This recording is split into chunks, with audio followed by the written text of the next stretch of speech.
Now, 11 days since that passenger jet vanished into thin air, and all day long, new theories have been emerging around the globe. Is it possible something caused the pilots to pass out? Were they simply testing those communications when they turned them off? Tonight, ABC's David Curley breaks down the latest facts we know tonight. The mystery of Flight 370 came no closer to being solved when again today the Malaysian government I would like to clarify what has been said about changed the story. So few facts have produced so many theories. The longtime pilot who wrote it could have been a fire in the cockpit that brought that big turn off the flight path.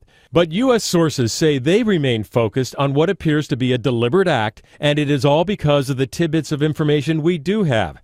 As we first reported this weekend, a source says someone programmed the autopilot for that dramatic left turn off the flight path before 1:07 a.m. 12 minutes later, the final radio call to Malaysia controllers, reportedly from the co-pilot. "All right, good night," is what he said. No sign of trouble.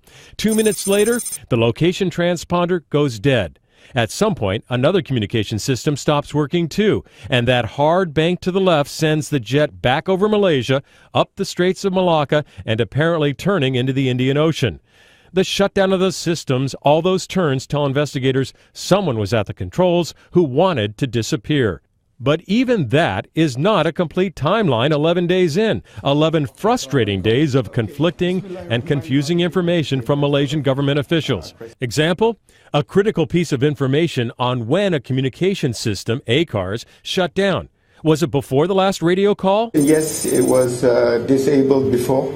Then 2 days later. We cannot determine exactly what ACARS has been disabled. So it leads to a lot of speculation, not just within the public and the media, but I think also within people involved in the investigation and in the search.